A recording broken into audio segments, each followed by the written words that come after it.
Hello hi नमस्ते कोरापुटिया देसी medicine channel को आपण मानकु स्वागत।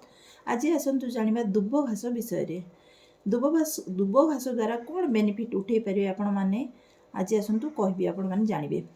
दुब घास को महौषधि कहले अत्युक्ति हेब नाही, कारण एथिरे कैंसर भली मारात्मक रोग को भल करिवार क्षमता रहिछि।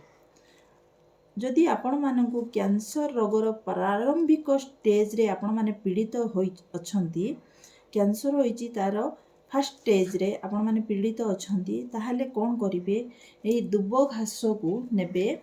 देखंतु दुब घास को नै नेबे, सफा कर देबे। प्रथमे ताकू धोई नेबे, तापरे 7टी गोलमरिच, देखंतु गोलमरिच 7 गोटी गोलमरिच को नेबे। कुटा साहाଯ୍ୟରେ भलसे कुटी नेबे। देखंतु मु भलसे कुटी नेछि एवं छाणी एवं छणा साहाଯ୍ୟରେ भलसे छाणी नेबे। 4 ठू 5 स्पून एही रस को प्रतिदिन सकाळे खाली पेटरे एवं संध्यारे खाली पेटरे पीबे।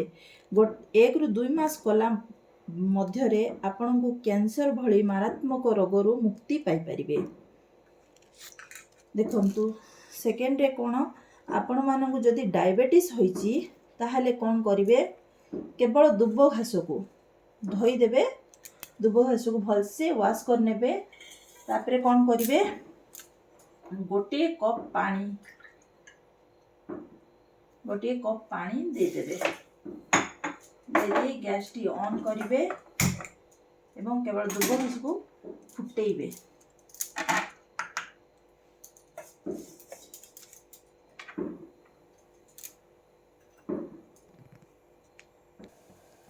देखंतु भलसे सिझी गला। हाफ कप हेबा पर्यंत आपण माने भलसे सिझेई नेबे एवं छणा साहाଯ୍ୟରେ छाणी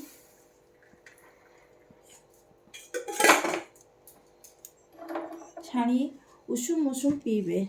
यह द्वारा मधुमेह रोग बा डायबिटीज आपण को कमीबा संगे संगे आपणकर वेट लॉस हेबो एवं फेस भी ग्लो करिवो।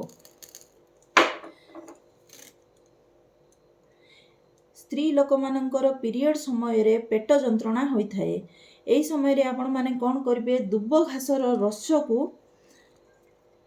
रस को 2 स्पून सकाळ एवं संध्या रे खाली पेट रे 3 दिन पीबे। एपरि करिबा द्वारा वर्ष रु धरि आसुथिबा पेट जंत्रणा रु आपण माने मुक्ति पाई परिबे। फोर्थ रे आपण मानकर फेस ग्लो करू नहीं, आपण मानकर मुह रे पिगमेंटेशन, व्रण दाग एवं रिंकल होई जाईची, ताहाले आपण माने कोन करिवे, बेसन किंबा मुल्तानी मिट्टी 2 स्पून नेबे। नहीं एई दुब घासर रस को मिसेई प्रतिदिन गोटे फेस पैक तैयार करिवे। दुब घास रस को मु बेसन सहित मिसेई, आपण चाहिए मुल्तानी मिट्टी सांगर भी मिसई पारिबे, नहले बेसन सहित भी मिसई पारिबे। एभली भाबरे फेस पैक टी तैयार करिवे एवं प्रतिदिन सकाळे किंबा संध्या रे फेस रे लगेबे।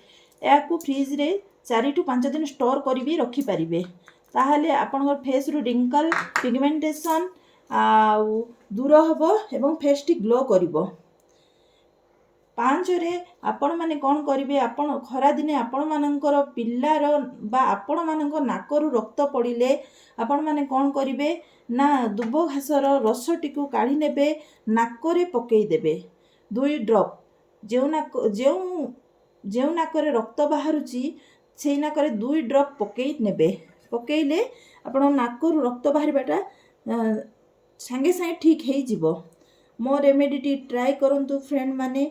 केमिति लागिला लाइक करंतु, शेयर करंतु, सब्सक्राइब करंतु, पाखरे थिबा बेल आइकन को दबाई दियंतु एवं ऑल रे सेट करि नियंतु।